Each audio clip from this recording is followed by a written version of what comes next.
Buyag. Yan o. Panibagong hanap buhay na naman. Panibagong vlog. Mga kapalawars. Ayan o. Kung nakikita nyo ang mga pinaghirapan ko. Ganito talaga ang isang farmer. Makikita lang niya yung kanyang mga pananim. Masaya na. Kahit malayo pa ito sa liwanag. Pero damang-dama niya ang kasiyahan. Damang-dama ko na ang kasiyahan dahil unti-unti ko nang makikita yung pinaghirapan ko. Kung makikita nyo, ayan, medyo mataas na yung mga tangkay. Oh, yan o, lumutang na.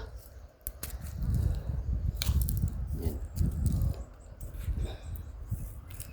Ganito yung hanap buhay ng mga farmers. Masipag kagaya ko, pero tamad ako. Huwag nyo ako gayahin, tamad ako. Kung makikita nyo, napakaganda tingnan, napakalinis na.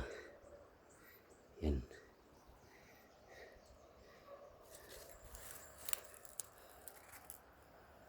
Yung doon sa kabila, na huli yun pagtanim, kaka-spray ko pa lang. Ngayon i-sprayin ko yan para makasobol na yung mga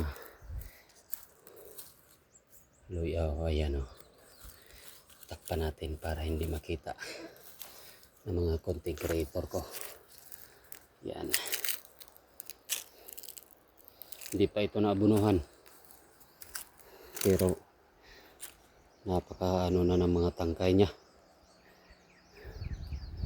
Yan, ganun talaga pag magsisikap isang farmer.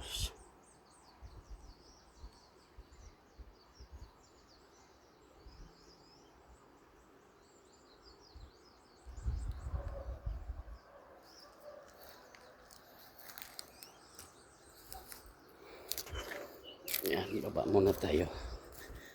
Mamaya natin anuhin.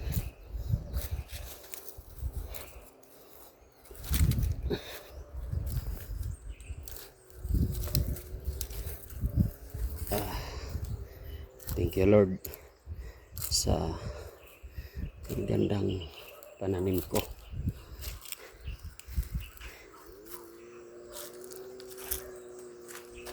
Kapangyarihan talaga ang Panginoon.